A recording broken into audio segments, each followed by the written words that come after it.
দলীয় পদে থাকা ব্যক্তিদেরকে প্রিজাইডিং অফিসার, পুলিং অফিসার পদ থেকে বাদ দিতে হবে।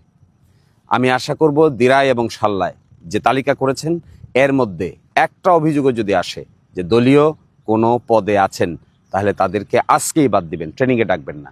ট্রেনিংয়ে ডাকার দায়িত্ব আপনাদের না। কেন আপনারা ট্রেনিংয়ে ডাকবেন?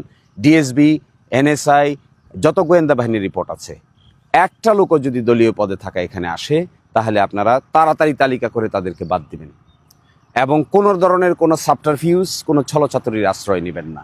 স্পষ্ট দেখাতে হবে যে একটা নিরপেক্ষ নির্বাচন করার ক্ষেত্রে আপনারা সিরিয়াস। একটা অভিযোগও যদি আসে, তালিকা করবেন, তাদেরকে তালিকা থেকে বাদ দিবেন, স্বচ্ছ নিরপেক্ষভাবে প্রিজাইডিং অফিসার, পুলিং অফিসারদের তালিকা করবেন। এতে আমরা কোনো ধরনের শৈথিল্য দেখতেই চাই না। আপনারা যারা আছেন সহকারী রিটার্নিং অফিসার, ডিসি সাহেব যে আছেন রিটার্নিং অফিসার, এগুলো খবর নেন।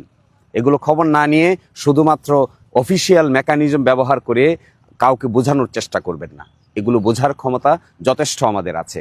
আমি কিন্তু এখনও আপনাদেরকে খুবই শালীনভাবে অনুরোধ করছি, আপনারা তালিকাগুলো নেবেন। দলীয় পদে আছে কে তার তালিকা নেবেন, যদি থাকে তাদেরকে আপনার প্রশিক্ষণেই ডাকবেন না। আর গোয়েন্দা বাহিনী, যদি আপনারা এগুলো বের করতে না পারেন, তাহলে গোয়েন্দা বাহিনীর দায়িত্ব দিয়েছে কে আপনাদেরকে? এগুলো থেকে তাড়াতাড়ি সুস্পষ্ট পদক্ষেপ গ্রহণ করুন।